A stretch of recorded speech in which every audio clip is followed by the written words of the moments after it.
الحمد للہ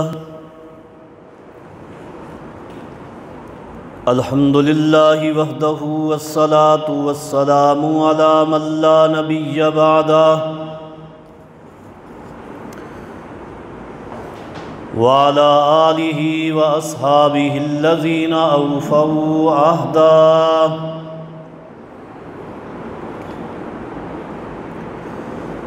نحمدہ ونستعینہ ونستغفرہ ونعوذ باللہ من شرور انفسنا وسیئات اعمالنا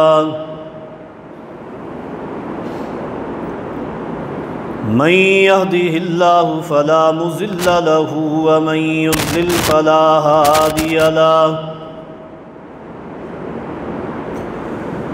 اشہد ان لا الہ الا اللہ وحدہ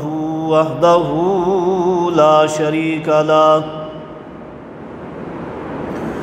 واشہد ان سیدنا ونبینا محمدا عبدہ ورسولہ ارسلہ بالحق بشیرا ونذیرا وداعیا الی اللہ بإذنہ وسراجا منیرا اما بعد فإن اصدق الکلام کلام اللہ وأحسن الهدي هدي محمد صلى الله عليه وسلم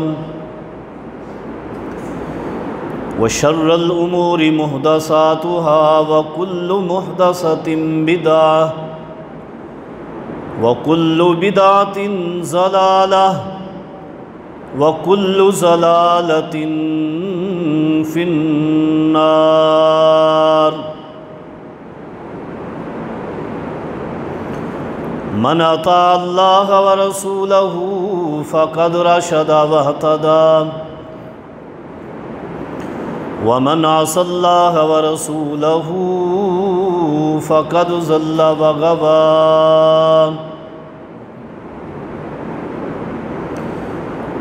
اعوذ باللہ من الشیطان الرجیم بسم اللہ الرحمن الرحیم وَلِكُلِّ أُمَّةٍ جَعَلْنَا مَنسَكًا لِيَذْكُرُوا اسْمَ اللَّهِ وَلِكُلِّ أُمَّةٍ جَعَلْنَا مَنسَكًا لِيَذْكُرُوا اسْمَ اللَّهِ عَلَى مَا رَزَقَهُم مِّن بَهِيمَةِ الْأَنْعَامِ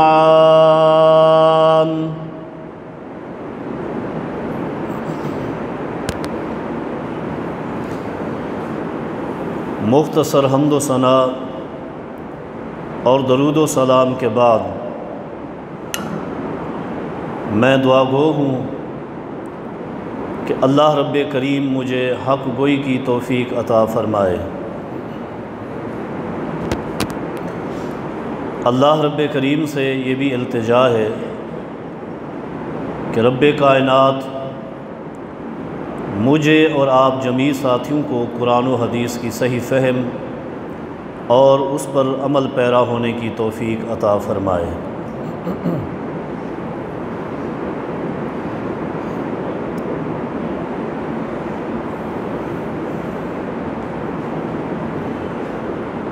اللہ رب کریم کا ارشاد وَلِكُلِّ أُمَّةٍ جَعَلْنَا مَنسَكًا،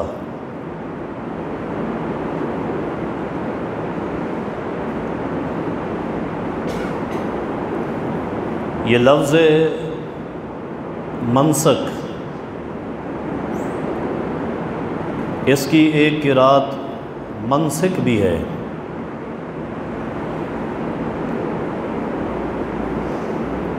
اور اس اعتبار سے اس کے کئی ایک معنی بنتے ہیں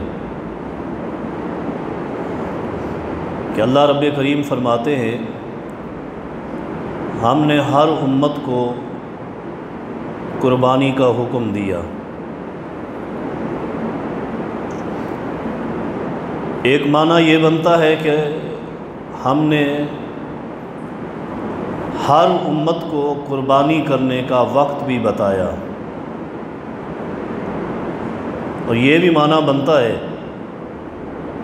لِكُلِّ أُمَّةٍ جَعَلْنَا مَنْسَكًا، ہر امت کو قربانی کی جگہ بھی بتائی۔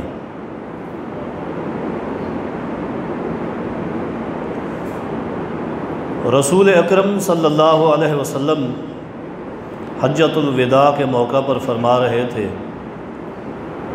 خُذُوا عَنِّی مَنَاسِکَکُم، خُذُوا عَنِّی مَنَاسِکَکُم، لوگو مجھ سے اپنے حج کے طریقے سیکھ لو۔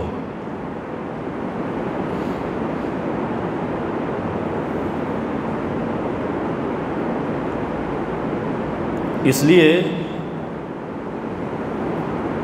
شریعت میں ہر عمل سیکھا جاتا ہے، لیا جاتا ہے کائنات کے امام محمد الرسول اللہ سے صلی اللہ علیہ وسلم۔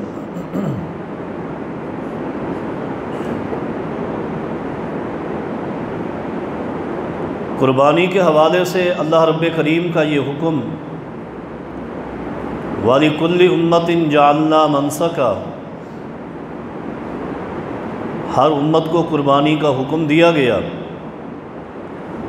لِيَذْكُرُوا اسْمَ اللَّهِ عَلَىٰ مَا رَزَقَهُم مِّن بَهِيمَةِ الْأَنْعَامِ، کہ وہ پالتو چوپائے جو اللہ نے ان کو عطا کیے ہیں ان پر اللہ کا نام ذکر کر کے اللہ کے راستے میں انہیں قربان کریں۔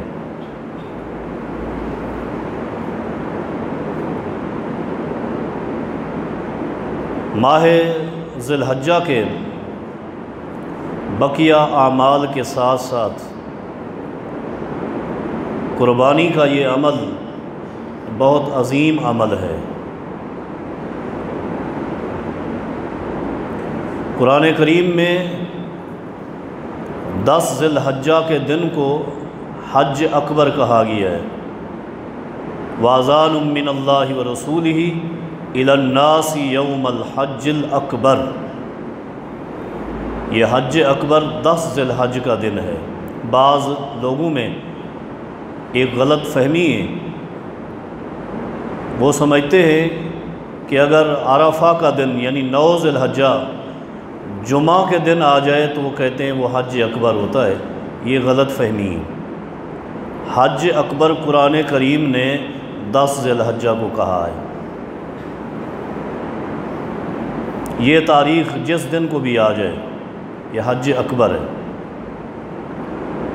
اور اس دن کے اعمال میں سب سے بڑا عمل اللہ تعالیٰ کے راستے میں جانور کی قربانی دینا۔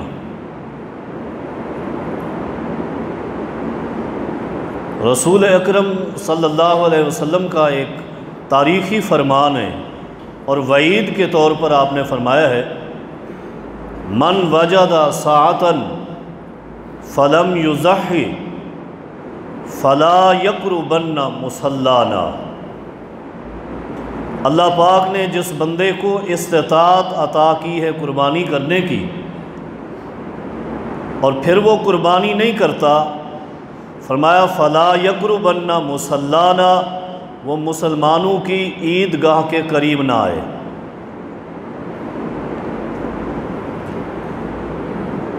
یہاں ایک نقطہ یہ بھی حل ہوا ہے، جیسے بعض لوگوں کا خیال ہے کہ قربانی وہ شخص کرے جو صاحب نصاب ہو، یعنی جس پر زکوٰۃ فرض ہو وہ قربانی کرے۔ یہ بات درست نہیں ہے۔ اللہ کے پیغمبر نے فرمایا ہے من وجد ساعتن، جو قربانی کی استطاعت رکھتا ہو۔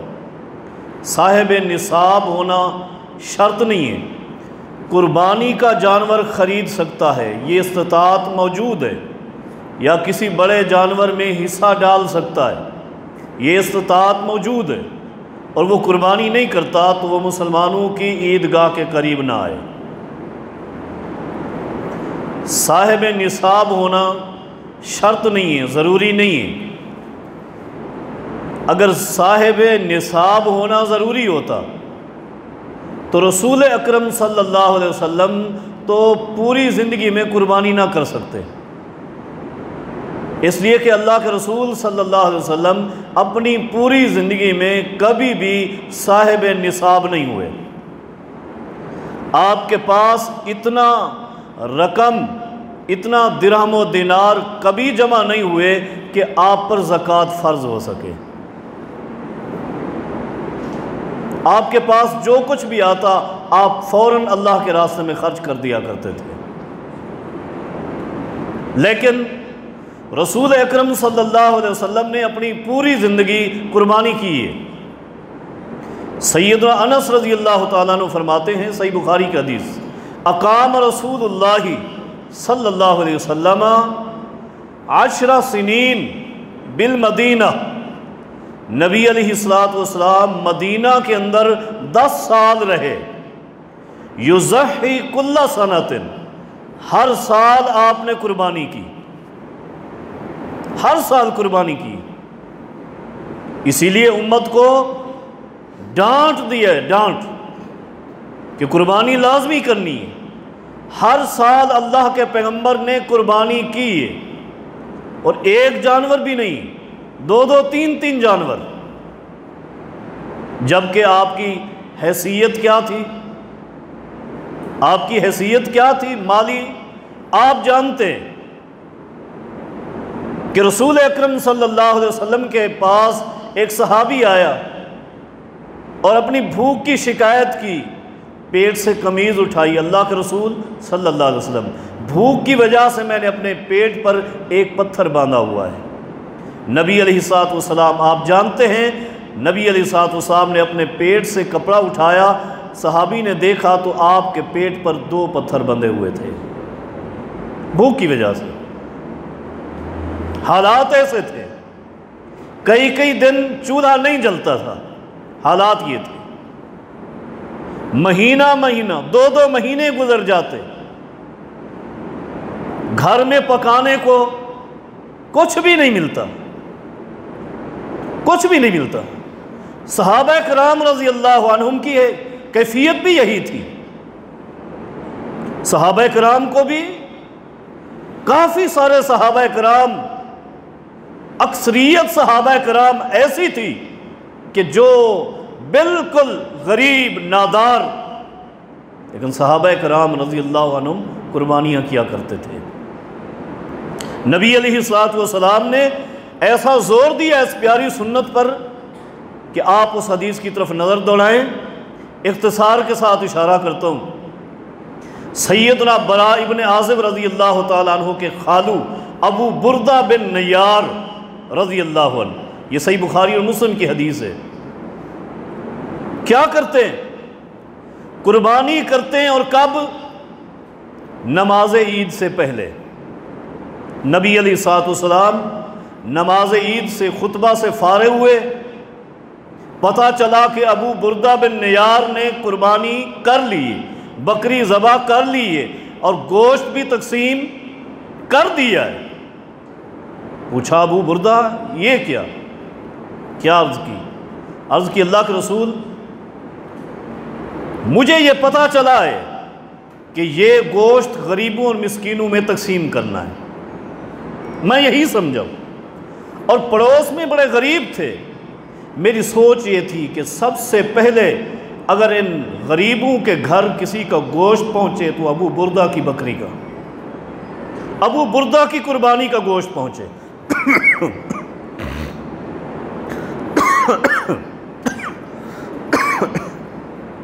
یہ سوچ کر قربانی کر لی۔ نبی علیہ السلام کیا فرماتے ہیں؟ حالانکہ قربانی ہو گئی، بھول میں ہو گئی، علم نہیں تھا کہ بعد میں کرنی۔ آپ نے کیا فرمایا؟ فَلْيَذْبَحْ مَكَانَهَا أُخْرَى، دوسری قربانی کرو۔ کیوں؟ یہ اہمیت تھی، دوسری قربانی۔ عرض کی اللہ کے رسول، میرے پاس اور تو کچھ نہیں، گھر میں ایک اور بکری ہے، اور شاطئی لحم، حدیث کے الفاظ ہیں گوشت کی 2 بکریوں کے برابر ہے، لیکن وہ مسنہ نہیں ہے۔ قربانی کی جو شرط ہے دوندہ ہونا، وہ شرط اس میں نہیں پائی جاتی، اس عمر کو نہیں پہنچی، دوندی نہیں ہے، لیکن موٹی تازی ہے، 2 بکریوں کے برابر ہے۔ نبی علیہ الصلوۃ والسلام فرماتے ہیں اذبح، تو اس کو ذبح کر، وَلَن تُجْزِيَ عَنْ أَحَدٍ بَعْدَكَ، لیکن تیرے بعد اس طرح کا جانور کسی اور سے کفایت نہیں کرے گا، اس کی قربانی نہیں ہوگی، تو قربانی کر۔ یہ اہمیت ہے، اس اہمیت کو اجاگر کیا، زور دیا۔ قربانی پہلے کر چکے ہیں غلطی میں، اور جانور اس طرح کا میسر نہیں ہے، تب بھی قربانی کرو، قربانی کرو۔ نبی علیہ الصلوۃ والسلام حالات جیسے بھی تھے قربانی کرتے تھے۔ نبی علیہ الصلوۃ والسلام نے سفر میں قربانی کی، سفر میں تھے قربانی کی، 7 غلام تھے، سیدنا ثوبان رضی اللہ تعالیٰ عنہ فرماتے ہیں کہ اللہ کے پیغمبر نے قربانی کی اور مجھے حکم دیا، یا ثوبان اصلح لحم ھذہ، اس قربانی کے جانور کا گوشت درست کر کے اپنے پاس رکھ لو، یہ خراب نہیں ہوگا، یہ خراب نہیں ہوگا، یہ تو خصوصیت تھی پیغمبر کی، یہ خراب نہیں ہوگا، ہم سفر میں اسے کھاتے رہیں گے، استعمال کرتے رہیں گے۔ سیدنا ثوبان فرماتے ہیں ہم نے سفر کیا، بڑا طویل سفر، کیوں؟ مکہ میں تھے، مدینہ پہنچ گئے، اسی قربانی کے جانور کا گوشت کھاتے رہے، استعمال کرتے رہے، خراب نہیں ہوا۔ عرض کرنے کا مقصد یہ، اللہ کے پیغمبر نے کبھی قربانی چھوڑی نہیں، اور ہم فتوے پوچھتے ہیں، بہانے ڈھونڈتے ہیں، کہیں سے کوئی راستہ مل جائے کہ قربانی نہ کرنی پڑے، نہ کرنی پڑے۔ صحابہ کرام کو اللہ کے پیغمبر نے تعلیم ایسی دی تھی، ایسی تعلیم۔ ایک صحابی آئے، سنن ابو داؤد کی حدیث ہے، عرض کی اللہ کے رسول میرے پاس اور کچھ نہیں ہے، گھر میں صرف ایک بکری ہے، ایک بکری، اور وہ بھی بچوں کے دودھ کے لیے، اس کے علاوہ استطاعت نہیں، آپ کا حکم ہے یہی بکری قربان کر دیتا ہوں، یہی بکری قربان کر دیتا ہوں۔ نبی علیہ الصلوۃ والسلام فرماتے ہیں نہیں، یہ تیرے بچوں کا دودھ ہے، تیرے لیے اس میں رزق ہے، اور تیرے پاس کچھ نہیں، ایسا کر 10 ذی الحجہ کو نماز عید کے بعد جب لوگ اپنی قربانیاں کریں، تو کیا کرنا؟ اپنے ناخن کاٹ لینا، تقص شاربک، مونچھوں کو تراش لینا، حجامت بنوا لینا۔ فرمایا ذالک تمام اضحیتک عند اللہ، اللہ کے ہاں یہ تیری پوری قربانی ہے، اللہ تیری اس غربت کی وجہ سے اور تیرے اس عمل کی وجہ سے تجھے مکمل قربانی کا ثواب عطا فرمائے گا۔ تعلیم ایسے دی تھی نبی علیہ السلام نے، تزکیہ نفس صحابہ کرام کا ایسا کیا کہ صحابہ کرام اس سنت سے پیچھے نہیں ہٹتے تھے، بڑی کوشش کرتے تھے، حالات جیسے کیسے ہوتے قربانی کرتے۔ نبی علیہ الصلوۃ والسلام حجۃ الوداع کے موقع پر آپ نے کتنی قربانیاں کی ہیں؟ 100 اونٹ اللہ کے پیغمبر نے نہر کیے، 100 اونٹ، 63 اونٹ خود اللہ کے پیغمبر نے اپنے ہاتھ سے نہر کیے، اور بقیہ اونٹ سیدنا علی کے ذمہ لگائے، اور الگ سے اپنی بیویوں کی طرف سے گائے ذبح کیے۔ یہ قربانیاں دی ہیں، اللہ نے جیسے استطاعت دی ہے پیغمبر نے اسی قدر قربانیاں بڑھا دی۔ اس لیے ایک مومن اور مسلمان کی شان یہ ہے کہ اللہ کے راستے میں ہر وقت قربان ہو۔ اللہ جس چیز کی قربانی مانگے، مال کی مانگے، اولاد کی مانگے، بذات خود اسی کی قربانی مانگے، بندہ کسی چیز سے، مومن بندہ دریغ نہ کرے، انکار نہ کرے۔ یہی تعلیم ہے نبی علیہ الصلوۃ والسلام کی، صحابہ کرام کو آپ نے یہی تعلیم دی، یہی تعلیم۔ اٹھائیں الاصابہ امام ابن حجر عسقلانی رحمہ اللہ کی، راوی حدیث ہے کون؟ سیدنا مسور ابن مخرمہ رضی اللہ تعالیٰ عنہ۔ فرماتے ہیں خرجنا ما عمر بن الخطاب حجاجا، لوگوں ایک دفعہ ہم سیدنا عمر کے ساتھ حج کی نیت سے نکلے، مدینہ سے حج کرنے کے لیے مکہ کی طرف روانہ ہوئے۔ صحابہ کرام کا ایک جمع غفیر ہے، قافلے کے سردار سیدنا عمر ہے رضی اللہ تعالیٰ عنہ۔ چلتے چلتے جنگلی راستے میں سیدنا مصر فرماتے ہیں ایک جگہ دور سے ایک آواز آئی، اذا ہاتف علی الطریق، راستے میں تھے، ایک ہاتف، ایک آواز آئی۔ ہاتف عربی میں اس آواز کو کہتے ہیں کہ بندے کی آواز آ رہی ہو لیکن شکل نظر نہ آئے، بندہ نظر نہ آ رہا ہو، اسے ہاتف کہتے ہیں۔ اذا ہاتف علی الطریق، ایک آواز آئی۔ آواز کیا تھی؟ کفو، رک جاؤ۔ سیدنا عمر رضی اللہ تعالیٰ نے قافلے کو روک دیا، لوگ رک گئے۔ تھوڑی دیر کے بعد ہم نے دیکھا ایک شخص دوڑتا ہوا آ گیا، دوڑتا ہوا ہے، آ کر ہمارے قریب رک گیا، سلام کیا۔ سلام کرنے کے بعد اس شخص نے ایک سوال کیا ہے، عظیم سوال کیا ہے۔ کیا کہا؟ کہنے لگا افیکم رسول اللہ صلی اللہ علیہ وسلم، کیا تمہارے اندر اللہ کے رسول موجود ہیں صلی اللہ علیہ وسلم؟ قربان جائیں، کیسے یہ لوگ تھے جنہیں ایک اجنبی نے دیکھا اور پہچان لیا کہ یہ مسلمان جا رہے ہیں، یہ مسلمانوں کی جماعت جا رہی ہے، یہ مسلمانوں کی جماعت جا رہی ہے۔ پہچان تھی، پہچان۔ آج ہمارے اندر وہ پہچان ختم ہوگی۔ پہچان لیا، دور سے رک گئے، سلام کیا۔ پہلا سوال کیا ہے؟ افیکم رسول اللہ صلی اللہ علیہ وسلم، کیا تمہارے اندر اللہ کے رسول موجود ہیں؟ سیدنا عمر فرماتے ہیں اتعقل ما تقول، جو کچھ کہہ رہے ہو سمجھ رہے ہو، پتہ ہے کیا کہہ رہے ہو؟ اللہ کے رسول کے بارے میں سوال کر رہے ہو؟ اس نے کہا نعم، جی ہاں، ہوش و حواس برقرار ہیں، میرا سوال صحیح ہے، آپ جواب دیں افیکم رسول اللہ صلی اللہ علیہ وسلم، کیا اللہ کے رسول موجود ہیں؟ سیدنا عمر فرماتے ہیں ماتا، وہ فوت ہو گئے، وہ فوت ہو گئے۔ حدیث کے الفاظ ہیں فاسترجع، اس شخص نے استرجاع کیا۔ استرجاع عربی میں استرجاع کہتے ہیں انا للہ و انا الیہ راجعون پڑھنے کو، تحلیل کہتے ہیں لا الہ الا اللہ پڑھنا، تکبیر اللہ اکبر پڑھنا، تسبیح سبحان اللہ پڑھنا۔ استرجاع، اس نے انا للہ و انا الیہ راجعون پڑھا اور زار و قطار رونا شروع کر دیا۔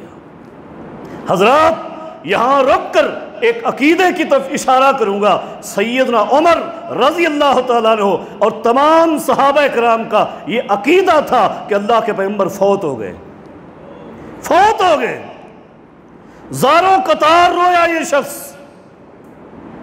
روتا رہا روتا رہا، تھوڑی دیر کے بعد خاموش ہوا، پھر سوال کیا من ولی بعدہ، من ولی بعدہ، اللہ کے رسول فوت ہو گئے، ٹھیک ہے، آپ یہ بتائیے کہ اللہ کے پیغمبر کے دنیا سے جانے کے بعد اس امت کا والی، حکمران اور خلیفہ کون بنا ہے؟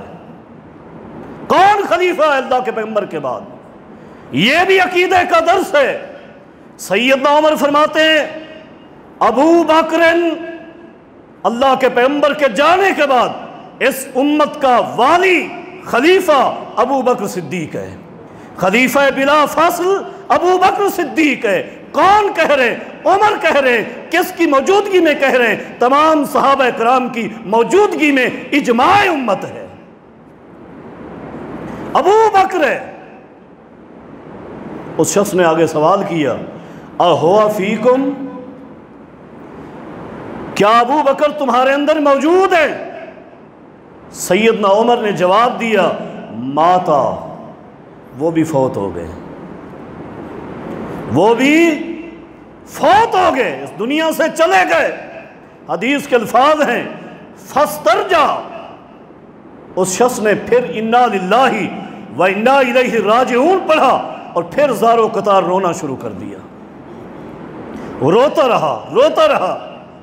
تھوڑی دیر کے بعد پھر آنسو پوچھے، آنسو صاف کیے، چہرہ اٹھایا، سوال کیا من ولی عبادہ، ابو بکر فوت ہو گئے، اللہ کے پیارے پیغمبر کے پہلے خلیفہ فوت ہو گئے، اب بتائیے کہ پہلے خلیفہ کے بعد خلیفہ ثانی کون بنائے؟ خلیفہ ثانی کون بنائے؟ کون ہے وہ؟ سیدنا عمر فرماتے ہیں عمر بن الخطاب رضی اللہ عنہ، ابو بکر کے بعد اس امت کا دوسرا خلیفہ عمر بن خطاب ہیں رضی اللہ عنہما۔ عمر خلیفہ بنے، اس شخص نے دوبارہ سوال کیا اَهُوَ فِيكُمْ، عمر تمہارے قافلے میں موجود ہیں یا نہیں، یا وہ بھی چلے گئے؟ سیدنا عمر جواب دیتے ہیں هُوَ الَّذِي يُخَاطِبُكَ، عمر اس کو کہتے ہیں جو تیرے ساتھ گفتگو کر رہا ہے، عمر وہ شخصیت ہے جو تیرے ساتھ گفتگو کر رہا ہے۔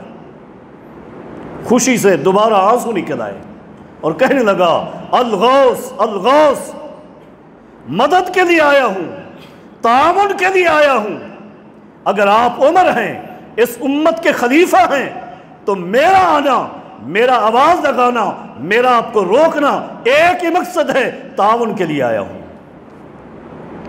سیدنا عمر فرماتے ہیں فمن انت، آپ اتنی دیر سے تعارف لے رہے ہیں، پوچھ رہے ہیں، ہم نہیں جانتے، تو بتا تو کون ہے؟ من انت، تو کون ہے؟ تعارف بتا۔ اس شخص نے جواب دیا انا الحنش بن عقیل احد بنی نخیلہ، اے عمر، بنو نخیلہ ایک قبیلہ ہے چھوٹا سا، اس قبیلے سے میرا تعلق ہے اور میرا نام حنش بن عقیل ہے، میرا نام حنش بن عقیل ہے، اس قبیلے سے تعلق ہے۔ اور سنیے لقینی رسول اللہ صلی اللہ علیہ وسلم علی ردحت بنی جعال، ایک وقت تھا اللہ کے پیغمبر اسی علاقے سے گزرے تھے، بنو جعال قبیلے کے ٹیلے پر پیغمبر سے میری ملاقات ہو گئی تھی، فدعانی الی الاسلام، اللہ کے پیغمبر نے پہلی ملاقات میں مجھے اسلام کی دعوت دی تھی، فاسلمت، تو میں نے کلمہ پڑھ لیا اور اسلام قبول کر لیا تھا۔ میں حنش بن عقیل ہوں رضی اللہ عنہ، یہ صحابی رسول ہے۔ سنیے عمر، میں نے اللہ کے پیغمبر کی دعوت پر اسلام قبول کیا، کلمہ پڑھ لیا۔ اللہ کے پیغمبر صلی اللہ علیہ وسلم سفر میں تھے اور اکثر آپ اپنے پاس کھجوریں رکھا کرتے تھے، ستو رکھا کرتے تھے۔ آج آپ کے پاس ستو تھا، آپ نے ستو کو گھولا، بنایا اور خود پیا، پینے کے بعد فسقانی فضلہ الصفیقہ، اے عمر، اللہ کے پیغمبر نے پہلے اسی برتن میں خود ستو پیا، اپنا بچا ہوا، اپنا جھوٹا میں حنش کو پلا دیا۔ عمر سنیے، فما زلت اذا عطشت اجد ریحہا واذا جعت اجد شعبہا، آج سے اس دور سے لے کر آج تک اے عمر سنیے، اللہ کے پیغمبر نے وہ دن تھا، آج کا دن ہے، مجھے اپنا جھوٹا ستو پلایا تھا، اس دن سے لے کر آج تک جب بھی مجھے پیاس لگتی ہے، بھوک لگتی ہے، اپنے سینے کے اندر، اپنے پیٹ کے اندر پیغمبر کے جھوٹے اس پلائے ہوئے ستو کی خوشبو بھی محسوس کرتا ہوں، ٹھنڈک بھی محسوس کرتا ہوں۔ اللہ کے پیغمبر نے اپنا جھوٹا مجھے ستو پلایا تھا۔ اے عمر سنیے، انا و اہلی عشرۃ اعوام، میں اور میرے گھر کے 10 افراد ہیں، ہم اپنے گھر میں 10 افراد رہتے ہیں اور اسی وقت سے میں یہاں رہتا ہوں، یہاں ہی رہتا ہوں۔ حالت پہ آپ نے غور کرنا ہے۔ تعاون کے سلسلے میں سیدنا عمر کو ملا ہے، لیکن آگے تقریر سنیے۔ میں اور میرے گھر والے ہم 10 افراد ہیں۔ اللہ کے پیغمبر سے جب ملا تھا میرے سر کے اندر ایک بال بھی سفید نہیں تھا۔ عمر آج دیکھیے تممت راسی الابیضا، آج میرا پورا سر سفید ہو چکا ہے۔ غربت ہے، مجبوریاں ہیں، عمر بھی بڑھ گئی ہے، لیکن سنیے اس دن سے لے کر آج تک میرا معمول سنیے۔ معمول یہ ہے اصلی خمسن فی کل یوم ولیلہ، ہر دن و رات میں روزانہ کی 5 نمازیں پڑھتا ہوں۔ اصوم شہر رمضان، جب ماہ رمضان آتا ہے ماہ رمضان کے روزے رکھتا ہوں۔ اور آگے سنیے بڑا تاریخی جملہ، وہ غریب مسکین کیا کہتا ہے؟ کہا وَأَذْبَحُ لِعَشْرِ ذِي الْحِجَّةَ نُسُكًا، اور ہر سال ذی الحج کے مہینے میں 10 تاریخ کو اللہ کے راستے میں ایک جانور کی قربانی دیتا ہوں۔ حالت یہ ہے، غریب ہے، مسکین ہے، تعاون کی درخواست لے کر آیا ہے۔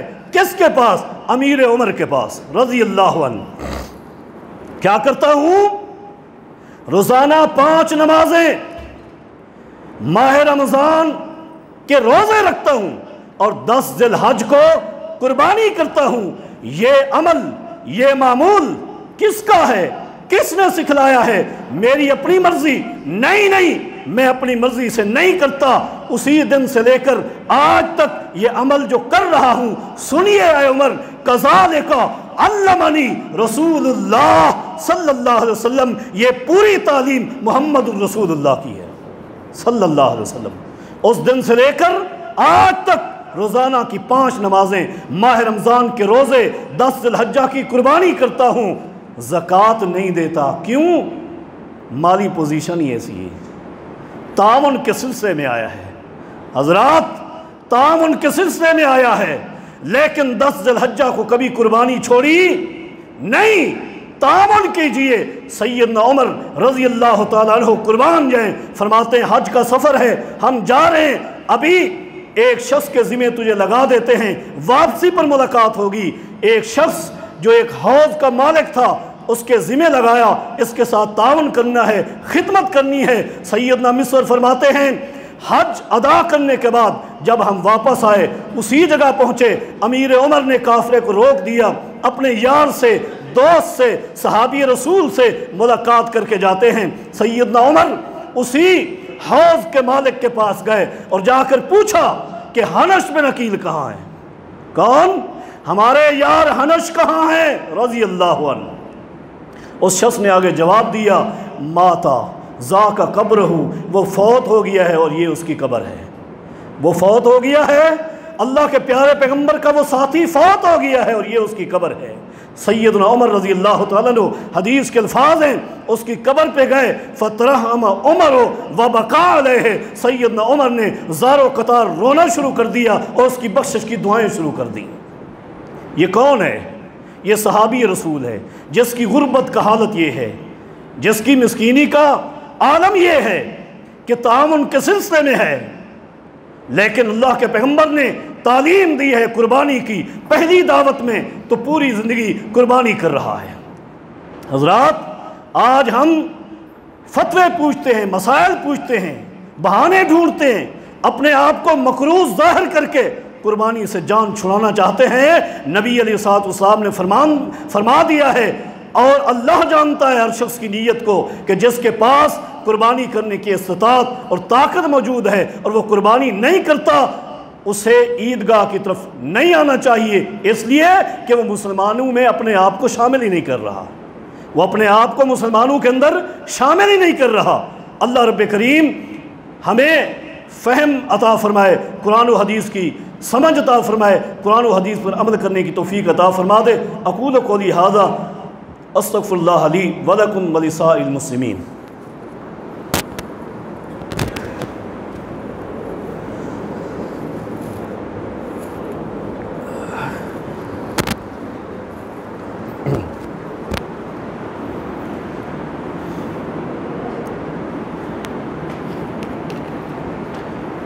الحمد للہ نحمدہ ونستعینہ ونستغفرہ ونعوذ باللہ من شرور انفسنا وسیئات اعمالنا من یهد اللہ فلا مضل لہ ومن یضلل فلا ہادی لہ اشہد ان لا الہ الا اللہ وحدہ لا شریک لہ واشہد ان محمدا عبدہ ورسولہ اما بعد فإن احسن الکلام کلام اللہ وأحسن الهدي هدي محمد صلی اللہ علیہ وسلم وشر الأمور محدثاتها وكل محدثة بدعة وكل بدعة ضلالة وكل ضلالة في النار اعوذ باللہ من الشیطان الرجیم بسم اللہ الرحمن الرحیم ان اللہ وملائکتہ یصلون علی النبی یا ایھا الذین آمنوا صلوا علیہ وسلموا تسلیما اللہم صل علی محمد وعلی آل محمد کما صلیت علی ابراہیم وعلی آل ابراہیم انک حمید مجید اللہم بارک علی محمد وعلی آل محمد کما بارکت علی ابراہیم وعلی آل ابراہیم انک حمید مجید۔ یہ کچھ سوال ہیں، ان کا اختصار کے ساتھ جواب نوٹ فرما لیں۔ ایک سوال یہ ہے کہ کیا بھینس کی کٹے کی قربانی کرنا جائز ہے یا نہیں ہے؟ یہ سوال قربانی کے ایام میں چند سالوں سے گردش کرتا ہے۔ سب سے پہلی بات یہ نوٹ کر لیں کہ بھینس کی قربانی کے حوالے سے جو اختلاف شروع ہوا ہے علماء کے مابین، وہ تقریباً کوئی نصف صدی سے شروع ہوا ہے۔ اس سے پہلے کبھی یہ اختلاف نہیں ہوا، اس لیے کہ اللہ رب کریم نے قرآن کریم میں جو قربانی کا حکم دیا ہے وَلِكُلِّ أُمَّةٍ جَعَلْنَا مَنْسَكًا لِيَذْكُرُوا اسْمَ اللَّهِ عَلَى مَا رَزَقَهُم مِّن بَهِيمَةِ الْأَنْعَامِ، تو اللہ رب کریم نے بہیمۃ الانعام کا ذکر کیا ہے قربانی کے جانوروں میں۔ بہیمۃ الانعام کی تشریح قرآن کریم کے ایک دوسرے مقام پر ہے، قربانی کے حوالے سے نہیں ہے، ویسے ہے کیونکہ وہ مکی آیت ہے اور قربانی والا یہ حکم مدینے کا ہے۔ ویسے لفظ بہیمۃ الانعام کی وضاحت ہے تو وہاں ثمانیۃ ازواج من الضأن اثنین ومن الماعز اثنین ومن البقر اثنین ومن الابل اثنین، تو یہ ان چار اقسام کے، چار بڑی قسموں کے جانوروں کا ذکر کیا ہے، ضأن، معز، ابل اور بکر۔ ضأن میں دو چیزیں آتی ہیں، بھیڑ اور دمبا، یہ دونوں بھی الگ الگ قسمیں ہیں، ایک قسم نہیں ہے، لیکن ضأن کے معنی میں عربی میں دونوں آتے ہیں۔ عربی میں وسعت ہے، اردو میں تنگ نظری ہے، اور عربی میں وسعت ہے، ایک لفظ کے کئی ایک معنی ہوتے ہیں۔ اسی طرح ابل میں اونٹ کی بھی دو قسمیں ہیں، ایک عرب میں، یہاں اگرچہ نہیں ہے، وہاں دو قسمیں ہیں، ایک بختی ہے اور ایک عرابی ہے، تو دونوں قسمیں آتی ہیں۔ اور لفظ بکر جو ہے اس میں بھی دونوں قسمیں آتی ہیں، ایک جس کو ہم گائے کہتے ہیں اور دوسرا جس کو ہم بھینس کہتے ہیں۔ یہ عربی میں بکر کی تشریح میں یہ دونوں چیزیں آتی ہیں، اور اس کے بارے میں شروع سے لے کر کوئی اختلاف موجود نہیں ہے۔ اگر کوئی مسئلہ اختلافی ہو تو کہیں نہ کہیں اختلاف موجود ہوتا ہے علماء کے، ائمہ کے مابین۔ ائمہ اربعہ میں سے کسی ایک سے بھی اس مسئلے کا اختلاف موجود نہیں ہے، حتیٰ کہ امام مالک رحمہ اللہ سے زکوٰۃ کے بارے میں پوچھا گیا کہ بھینس کی زکوٰۃ کتنی ہے، تو انہوں نے وہی حدیث پڑھ کر سنائی جسے آج کل گائے کے بارے میں ذکر کیا جاتا ہے، تو اور ساتھ ہی یہ بھی فرمایا الجاموس نوع من البقر، یہ بھینس جو ہے یہ گائے کی ایک بڑی قسم ہے۔ 30 گائے پر زکوٰۃ ہے، اگر ایک بندے کے پاس 5 گائے ہوں اور 25 بھینس ہوں تب بھی زکوٰۃ فرض ہوتی ہے، اس لیے کہ یہ ایک ہی قسم ہے۔ اسی طرح ائمہ اربعہ میں سے امام اہل السنہ کہا جاتا ہے امام احمد ابن حنبل رحمہ اللہ کو۔ ان سے ایک شخص نے سوال کیا کہ کیا بھینس میں بھی قربانی کے 7 حصے ہوتے ہیں؟ تو انہوں نے فرمایا لا عارف خلاف ھذا، میں نے آج تک جتنا علم پڑھا ہے میں نے کسی عالم سے اس مسئلے کا اختلاف نہیں سنا، سب اس کو مانتے ہیں۔ تو ائمہ اربعہ میں سے کسی کا اختلاف نہیں ہے اور بعد میں بھی نہیں ہے۔ میں نے عرض کیا کہ نصف صدی ہو چکی ہے، تقریباً کوئی 40-50 سال، اور وہ بھی اختلاف صرف پاکستان میں ہے، اور پاکستان کے سب سے زیادہ صوبہ پنجاب میں یہ اختلاف ہے علماء اہل حدیث میں۔ باقی تمام مکاتب فکر اس پر متفق ہیں کہ بھینس کی قربانی ہو جاتی ہے، کوئی حرج نہیں ہے، بھینس اور گائے دونوں ایک ہی چیز ہیں۔ اور لغت کے ماہرین جتنی عربی لغت لکھنے والے ہیں سب نے یہی لکھا ہے الجاموس نوع من البقر، اور عربیوں نے سب سے پہلے جہاں سے بھینس کو دیکھا ہے وہ ملک ایران ہے۔ ایران میں جب عربی آئے ہیں تو انہوں نے سب سے پہلے بھینس کو دیکھا ہے، انہوں نے پوچھا ہے تمہارے ہاں اس کا نام کیا ہے؟ تو فارسیوں نے، ایرانیوں نے انہیں بتایا ہے کہ اس کا نام ہے گاؤ میش۔ گائے وہ گائے جو بھیڑ کے ساتھ ملتی جلتی ہے، یعنی گائے، انہوں نے بھی یہی گائے کہا ہے۔ تو عربیوں نے اس کو مانا ہے۔ عرب کے جتنے جید علماء کرام ہیں، سعودی عرب کے، مصر کے تمام علماء کرام اس پر متفق ہیں، اس لیے بھینس کی قربانی ہو جاتی ہے۔ یہ گائے کی قسم ہے، گائے کی طرح ہے، اور شرعی احکام میں قیاس نہیں ہوتا۔ اس لیے زکوٰۃ کا جب بھی آپ پوچھیں گے، میں نے پہلے بھی عرض کیا ہے، بھینس کی اور گائے کی ایک ہی زکوٰۃ ہے۔ زکوٰۃ آپ جانتے ہیں فرض ہے، اور فرض میں کبھی قیاس شریعت میں نہیں چلا جاتا۔ فرض چلاتے ہیں کس پر؟ نص قطعی پر۔ نص قطعی قرآن و سنت کو کہتے ہیں۔ لہٰذا بھینس کی قربانی کرنے میں کوئی حرج نہیں ہے، یہ گائے کی ایک قسم ہی ہے اور وہی جانور ہے، اس میں کوئی حرج نہیں ہے۔ بعض دوستوں نے اس کو فرق کیا ہے، اس فرق میں کئی چیزیں بیان کی ہیں، وقت نہیں ہے۔ ایک چیز یہ بھی بیان کی ہے کہ بھینس اور گائے کی آپس میں چونکہ ملاپ اور جفتی نہیں ہوتا، اس لیے یہ ایک قسم نہیں ہے، تو یہ کوئی شرعی دلیل نہیں ہے، یہ عقل کی دلیل ہے۔ اسی طرح میں یہ کہوں گا کہ گھوڑے اور گدھے کی آپس میں جفتی ہو جاتی ہے، ملاپ ہو جاتا ہے، خچر پیدا ہوتا ہے، تو پھر آپ کیا کہیں گے؟ یہ ایک جنس ہیں۔ ملاپ اگر یہ دلیل ہے ایک جنس کی تو پھر وہ ایک جنس ہوئے، پھر آپ کیا کہیں گے؟ حدیث میں تو گھوڑا حلال ہے، پھر گدھے کو کیا کر دیں؟ حلال کر دیں، خچر کو بھی حلال کر دیں، یا گدھا حرام ہے تو پھر گھوڑے کو حرام کر دیں؟ نہیں، ملاپ ہونا ایک جنس کی شرط نہیں ہے، شریعت نے جس کو جنس کہہ دیا ہے بس جنس ہے، لہٰذا یہ اس کی جنس ہے، اس کی قربانی بلا دریغ کر سکتے ہیں جو شخص کرنا چاہے، زبردستی نہیں ہے۔ مسئلہ یہی ہے کہ اس کی قربانی ہو جاتی ہے۔ وضاحت کا وقت نہیں ہے، لمبی وضاحت کرتا، بہت ساری باتیں۔ دوسرا سوال یہ ہے کہ کیا میت کی طرف سے اس کے ورثاء، کوئی شخص اگر فوت ہو گیا، اس کے ورثاء اس کی قربانی کر سکتے ہیں؟ جی بالکل، اس کی قربانی کر سکتے ہیں۔ کافی سارے اعمال ہیں جو فوت شدگان کی طرف سے کیے جا سکتے ہیں، حج بھی کیا جاتا ہے، صدقہ خیرات بھی کیا جاتا ہے، تو یہ قربانی بھی اسی صدقہ خیرات میں سے ہے۔ صحیح مسلم کی ایک حدیث ہے، نبی صلی اللہ علیہ وسلم نے، سید عائشہ راویہ ہیں، ایک دمبے کو پکڑا، ذبح کرا، ذبح کرتے ہوئے نبی علیہ السلام نے جو دعا کی ہے نا، اس دعا پر آپ غور کریں۔ آپ نے دعا پڑھی ہے، بسم اللہ اللہم تقبل من محمد و آل محمد و من امت محمد۔ اے اللہ اس دمبے کو قبول کر محمد صلی اللہ علیہ وسلم کی طرف سے، محمد صلی اللہ علیہ وسلم کی آل کی طرف سے اور آپ کی امت کی طرف سے۔ یہ قربانی آپ نے کہاں کی ہے؟ مدینہ میں کی ہے، اور آل میں آپ سب کا اتفاق ہے، آپ کی بیویاں آل بیت ہیں۔ سیدہ خدیجہ کہاں فوت ہوئی ہیں؟ مکہ میں فوت ہوئی ہیں، آپ کے بیٹے بھی فوت ہوئے ہیں، مکہ میں ہوئے ہیں، تو ان فوت شدگان کی طرف سے بھی یہ قربانی آل کے لفظ میں آ چکی ہے، امت میں بھی آ چکی ہے، کئی ایک صحابہ بھی فوت ہو چکے ہیں۔ اور بھی حدیثیں مسند ابو یعلا میں نبی علیہ السلام نے، مسند بازار میں بھی، یہ 2 بکرے لیے، ایک کو ذبح کرتے ہوئے آپ نے فرمایا اللہم تقبل من امتی جمیعا من شہد لکا بالتوحید و شہد لی بالبلاغ۔ اے اللہ اس بکرے کو تو قبول کر لے میری پوری امت سے۔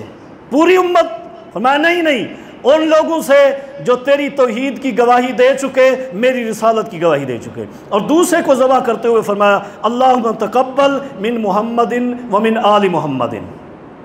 تو اس لیے یہ سارے دلائل ہیں، اگر کوئی شخص اپنے کسی فوت شدہ کی طرف سے قربانی کرنا چاہتا ہے تو کر لے، لیکن ساتھ یہ یاد رکھے کہ یہ اس کی طرف سے صدقہ ہے، چونکہ اس گوشت کو اپنے استعمال میں نہ رکھے، صرف کھانے کے لیے تھوڑا سا رکھ سکتا ہے، باقی سارے کا سارا غریبوں اور مسکینوں میں تقسیم کر دے، تو میت کی طرف سے قربانی ہو سکتی ہے۔ اور تیسرا سوال قربانی کے حوالے سے، وقت بھی اوپر ہو چکا، قربانی کے لیے جانور کی عمر کی شرط کیا ہے؟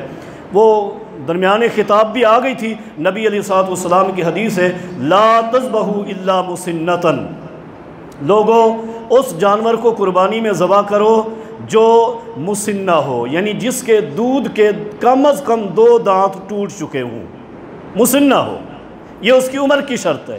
آگے فرمایا الا یعصر علیکم، اگر کہیں بھی ایسا جانور نہ ملے، ناممکن ہو جائے، تو فَتَذْبَحُوا جَزَةً مِّنَ الظَّانِ، تو پھر بھیڑ کا کھیرا 1 سال کا جو بچہ ہے وہ ذبح کر سکتے ہیں۔ یہ کب ہے؟ جب کہیں نہ ملتا ہو۔ آج کل ماشاءاللہ منڈیاں بھری ہوئی ہیں، ایسے جانور عام ملتے ہیں جن کے دودھ کے کم از کم 2 دانت ٹوٹ چکے ہیں، تو مسنہ جانور کی شرط ہے۔ مسنہ اس جانور کو نہیں کہتے جو 1 سال مکمل کر چکا ہو، 2 سال مکمل کر چکا ہو۔ بعض ساتھی سوال کرتے ہیں جی ہمارے پاس ایک واڑا ہے، بچہ ہے، وہ 2 سال 2.5 سال کا ہو چکا ہے، لیکن اس کے دودھ کے 2 دانت نہیں گرے، ہم اس کو ذبح کر دیں؟